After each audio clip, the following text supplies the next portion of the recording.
ఈరోజు ప్రగతినగర్ ఎలిఫెంట్ సర్కిల్లో రాజశేఖర గారి గ్రామంలో జగన్మోహన్ రెడ్డి గారి బర్త్డే చాలా గ్రాండ్గా సెలబ్రేషన్ జరుపుకోవాలనుకుంటున్నాం. ఈరోజు ఎప్పటికీ మర్చిపోలేని రోజు. మా ప్రియతమ నాయకుడు జగన్మోహన్ రెడ్డి గారి బర్త్డేకి ఉదయం 8 గంటల నుంచి వెయిట్ చేస్తున్నాం శ్యామలారావు గారి కోసం. ఈరోజు ఈ కార్యక్రమం చేయడానికి చాలా సంతోషంగా ఇస్తున్నాం. అబద్ధ పరిపాలన ఏం జరగలేదు, మొత్తం మోసపూరితమైన హామీలు ఇచ్చారు తప్ప ఒక్క హామీ కూడా నెరవేర్చలేదు. మా జగన్ ఆ రోజు చెప్పారు, మేము అబద్ధ ప్రకటనలు ఏమని చెప్పిండ్రు, ఈరోజు అదే మాట మీద ఉన్నారు. వాళ్ళ గుంపులుగా వచ్చేసి అందరు కంబైన్గా వచ్చేసి జనాలను మోసం చేశారు తప్ప వేరే ఏం లేదు. ఒక్క హామీ కూడా నెరవేరలేదు. సూపర్ 6 అనే పథకాలు ఏమీ రాలేదు. మాకు చేసినంత వరకు ఏమి రాలేదు.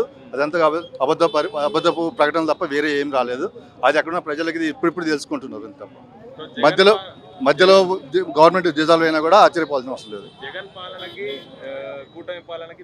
నక్కకి నాగలోకం తేడా ఉంది. జగన్ పరిపాలన ప్రతి ఒక్క ఇంటికి, ప్రతి ఒక్క పేద వాళ్ళకి దృష్టిలో దేవుడిలాగా చూపించిన జనాలు ఈరోజు అదంతా మర్చిపోయారు. అనవసరంగా పొరపాటు చేసినామని చెప్పి భ్రమలో ఉన్నారు. డిప్యూటీ సీఎం పవన్ కళ్యాణ్ గురించి మేము అంత తక్కువ మాట్లాడితే అంత మంచిదండి. అంతే, నో కామెంట్. ఆయన నిలకడలేని మనస్తత్వం అది అందరూ తెలిసింది. 52వ జన్మదిన శుభాకాంక్షలు జగన్మోహన్ రెడ్డికి. నెక్స్ట్ టైం మళ్ళీ జగన్మోహన్ రెడ్డి సీఎంగా ఆంధ్ర రాష్ట్రాన్ని వెళ్తాడు, ఇది గ్యారంటీ. కూటమి పాలన ఎట్లా ఉంది? ఇక్కడ 6 నెలలకు అవుతుంది. ఇప్పుడే ప్రజలు కష్టాలు పడుతున్నారు. ఇంకా ముందు చాలా కష్టాలు అనుభవిస్తారు. అనుభవించకూడదని అనుకుంటున్నాం మేము. ఇప్పుడైతే బావాల పాలన. జగన్ ప్రభుత్వం పాలన అందరు సుఖంగా ఉన్నారు. విద్యా దీవెన అవన్నీ వచ్చినాయి కదా, ఇప్పుడు ఏమి రావట్లేదు కదా, ఏమి రావట్లా. చూడాలి ఇంకా అప్పుడైనా. ఇప్పుడు 6 నెలలకు అవుతుంది, వెయిట్ చేయాలి. మనం కూడా తొందర పెట్టకూడదు, చూద్దాం. ఏం చెబుతాం ఆయన గురించి ఆయనకే తెలియదు. ఇంకా మనం ఏం చెబుతాం? చూడాలి, అన్ని వెయిట్ చేయాలి. అప్పుడే తొందరపడకూడదు మనం దేనికి. 6 నెలలకు అవుతుంది వాళ్ళు వచ్చి, నిదానం చూడడం. ఒకవేళ ఇప్పుడు జమిలీ ఎన్నికలు వస్తే కనుక ఏపీలో ఎట్లా మార్పులు ఉండబోతున్నాయి? 100% మార్పు వచ్చింది. జమిలీ ఎన్నికలు 100% మార్పు వచ్చింది. ఆ మార్పు కూడా చూడాలి. జగనే అవుతాడు మళ్ళీ. అది పులివెందుల. నేను యాక్చువల్గా 1986లో జగన్మోహన్ రెడ్డి గారితో కాఫీ తాగాను ఒక ఇంట్లో. వాళ్ళ నాన్నగారు వాళ్ళందరూ మాకు బాగా తెలుసు. సో మా ఊరు మేము మొత్తం మా కుటుంబం అంతా ఆయన అభిమానులు. ఆయన మనస్ఫూర్తిగా ఊరుకుంటున్నాను ఇక్కడ రావాలి మళ్ళీ. నా పేరు శ్రీనివాస్ రెడ్డి, నాది పులివెందులమ్మ. కూటమి పాలన ఫెయిల్యూర్, టోటల్ ఫెయిల్యూర్, అసంతృప్తి, టోటల్ ఫెయిల్యూరు. నేను హైదరాబాద్లో ఉన్నాను. నేను ఫెయిల్యూర్ అతను. ఫెయిల్యూర్, టోటల్ పాలన మొత్తం ఫెయిల్యూరు. వాళ్ళు గెలిచింది కూడా ఈవీఎంల వల్ల గెలిచారు, అందరికీ తెలుస్తుంది. మేనేజ్ చేశారు.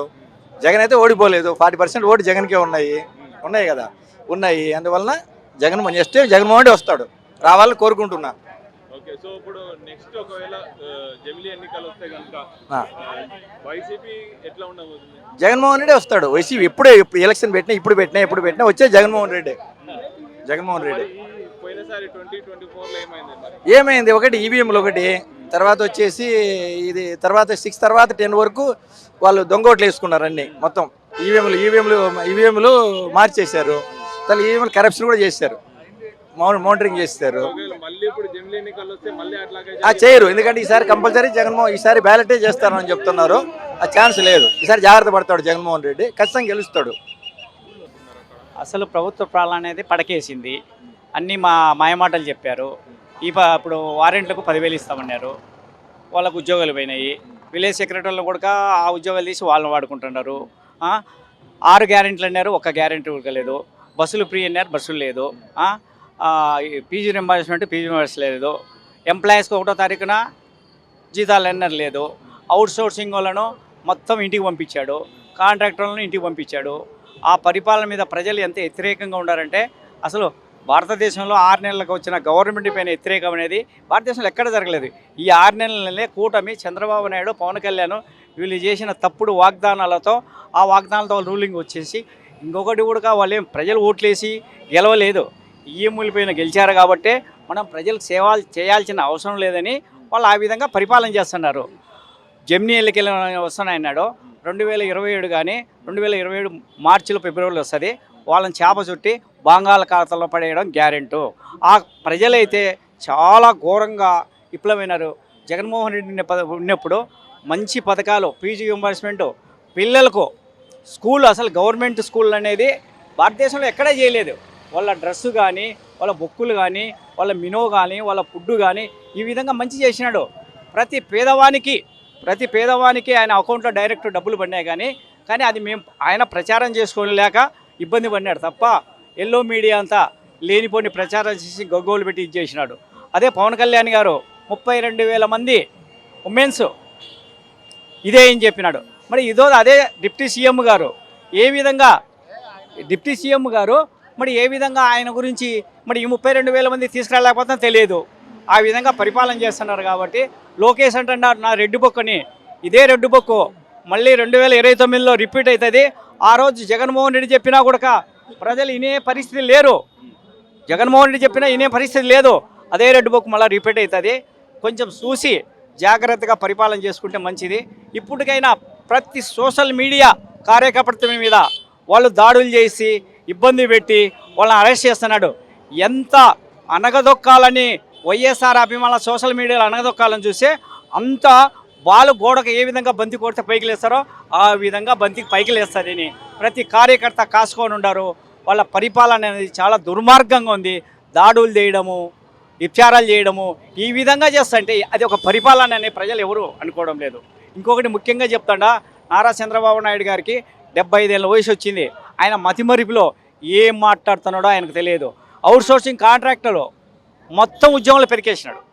వాళ్ళంతా రోడ్డు మీద పడినాడు. మున్సిపల్ వాళ్ళు రోడ్డు మీదకి వచ్చారు, జీతాలు లేవు. ఏ రోజు కూడా స్టూడెంట్స్ పీజీ ఎంబర్స్మెంట్ రాలేదని రోడ్డు మీదకి వచ్చి ధర్నాలు చేసే పరిస్థితి ఏ రోజన్నా ఉండేదా? ఏ రోజు లేదు కదా. ఆ విధంగా ఆయన పరిపాలన చేస్తున్నాడు కాబట్టి ఖచ్చితంగా ఆ పరిపాలనకు నూకలు చెల్లినాయి, దగ్గరలో ఉంది. వాళ్లకు ఖచ్చితంగా అసలు ఆయన ఎందుకు నేను జగన్మోహన్ రెడ్డి 5 ఏళ్ళ పరిపాలన చేసింది మాటకు వచ్చే నేను నా 40 ఏళ్ళ రాజకీయ జీవితం ఉంటావు. మన 45 ఏళ్లలో జారీకేసే వచ్చలో నువ్వు ఏం చేయలేకపోతున్నావు? జగన్మోహన్ రెడ్డి అన్నీ చూపించినాడు. చెప్పిన వాగ్దానం ప్రతి వాగ్దానం ప్రజలకు నిలబెట్టాడు. కాకపోతే ఆయన ప్రజల దగ్గర ఇదే ప్రెస్ మీట్ ఈ విధంగా అప్పుడే కానీ ఆయన ప్రజల్లోకి వచ్చి ప్రెస్ మీట్ పెట్టి చేసిందంటే ఈ పరిస్థితి వచ్చేది కాదు.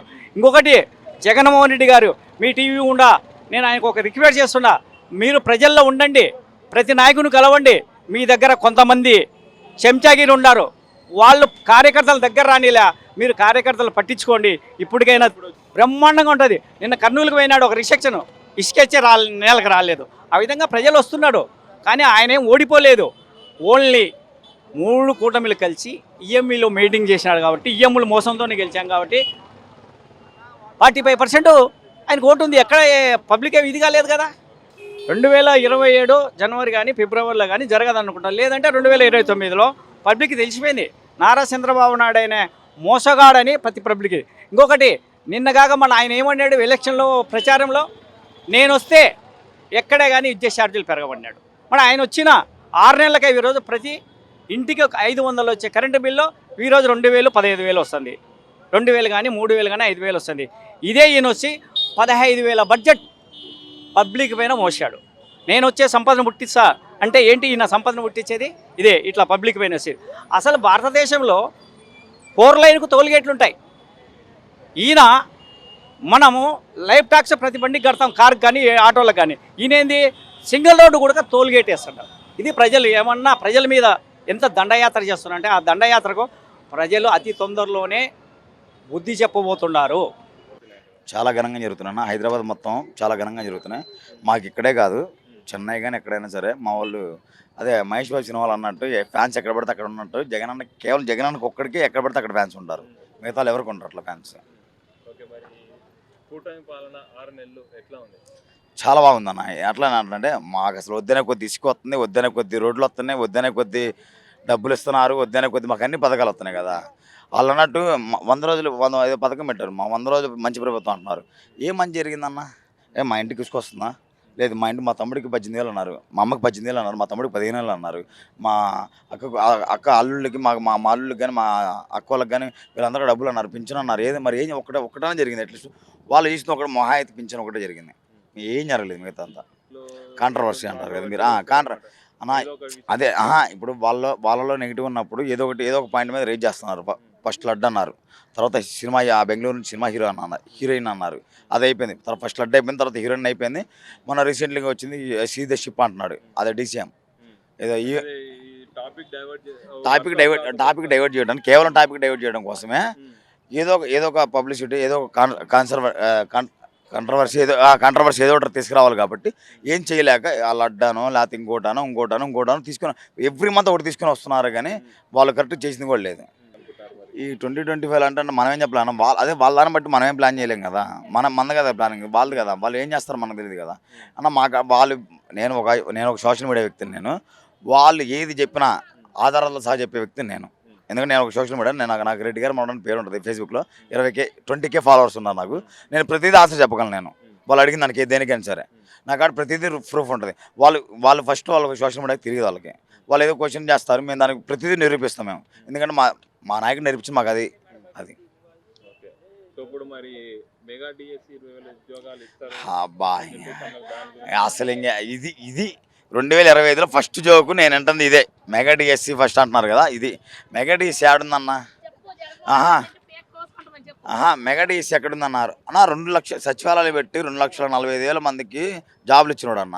వాలంటీర్ వితౌట్ వాలంటరీ, మళ్ళీ ఓన్లీ సచివాలయం వితౌట్ వాలంటరీకి మళ్ళీ దగ్గర 3 లక్షల వాలంటీర్ మంది ఉన్నారు. మేము ఇచ్చాం జాబులు.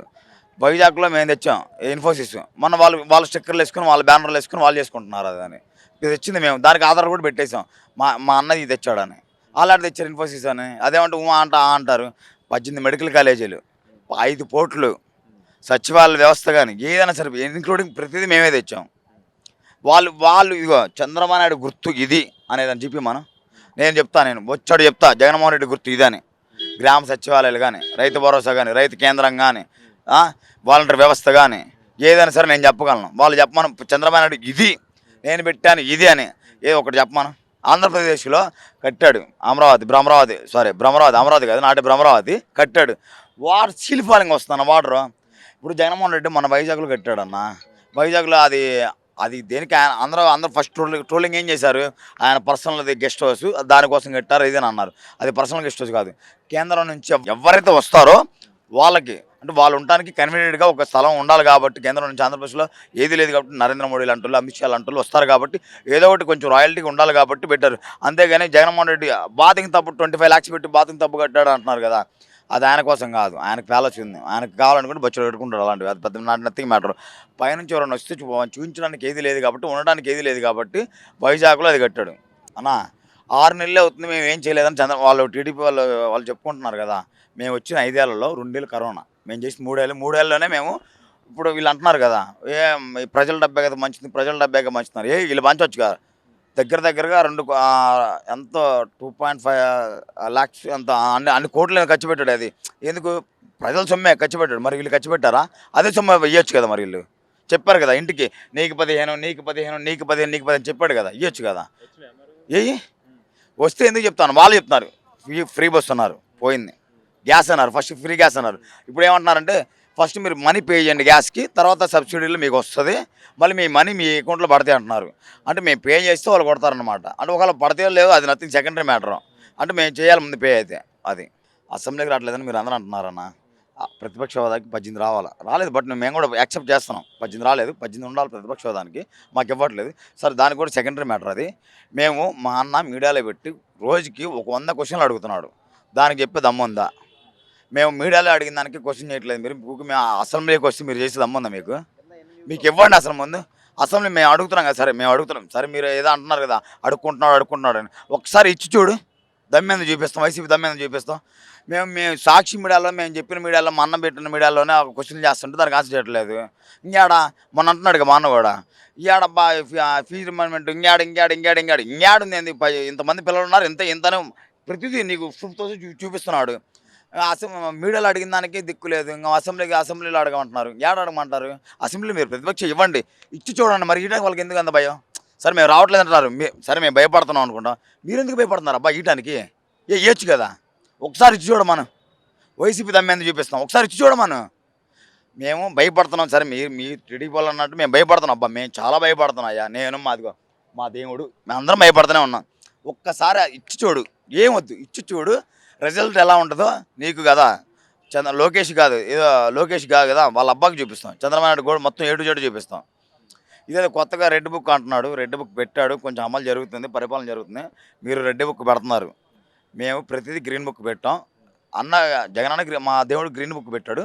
మేము ప్రతి గ్రామ మండల స్థాయి నుంచి రెడ్ బుక్ మేము పెట్టాము. ఎవడైతే బలయ్యాడో దానికి 100కి 1000 రెట్టింపులు తెరుచుకోకపోతే బాంచత్ వైసీపీ సోషల్ మీడియా మేము కాదు, ఆయన అభిమానులం కాదు, ఆయన కోసం ప్రాణాలు ఇచ్చే వ్యక్తులం కాదు. తీసుకుంటారంటే ఎట్లా ఏం చేస్తారు మరి? వాళ్ళు ఏం చేస్తారు భయ్యా, వాళ్ళు కొట్టారా, వాళ్ళు ఒక చేయి తీస్తే మేము ఒక చేయి తీస్తాం, వాళ్ళకు ఒక కాలు తీస్తే ఒక కాలు తీస్తాం, బరాబర్ తీస్తాం. వాళ్ళు ఒక మనిషిని చంపేస్తే నీట్గా చంపే, ఇది పర్టికులర్గా చెప్తున్నాను నేను. వాళ్ళు చేసింది ఏంది అదే వాళ్ళు చేస్తే సంసారం, మేము చేస్తే వ్యభిచారం అన్నట్టుంది అన్న. మీరు అడగటం కూడా వాళ్ళు ఏది చేస్తే మేము కూడా అది చేస్తాం. మా నాయకుడు వద్దంటున్నాడు, అప్పటికి ఆపుతున్నాడు. ఆయన ఆపినా సరే ఈసారి నథింగ్. జంబ్లింగ్ అంటున్నారు. 27లో ఎలక్షన్లు వస్తే ఒకవేళ రాకపోయినా మహా అయితే వాళ్ళు ఉండేది 4 ఏళ్ళే, అసలు ఇబ్బందే పడేది లేదు. ఈ 4 ఏళ్ళు కూడా ఇబ్బంది పడతాం. ఇగో ఆంధ్రప్రదేశ్ వచ్చి ఇక్కడ హైదరాబాద్లో బతుకుతున్నాం ప్రస్తుతానికి. మళ్ళీ వెళ్తాం, ఎలక్షన్లు చేస్తాం. 2 ఏళ్ళ వచ్చింది ఆ ప్రభుత్వం, మాదే వస్తుంది. 2 కాదు 4 ఏళ్ళు పడతాం. వెయిట్ చేస్తాం. 4 ఏళ్ళు అయినా సరే కాలుకి కాలు, చెయ్యి నరకకపోతే బాంచత్ వైసీపీ సోషల్ మీడియానే కాదు అన్నా. నువ్వు నేను కాదు, ఫర్ ఎగ్జాంపుల్ మీరే వెళ్ళండి, ఒక మహిళ కాడుకో, ఒక వ్యక్తికో, బాబాయ్ కాడుకో, లేకపోతే ఇంకొక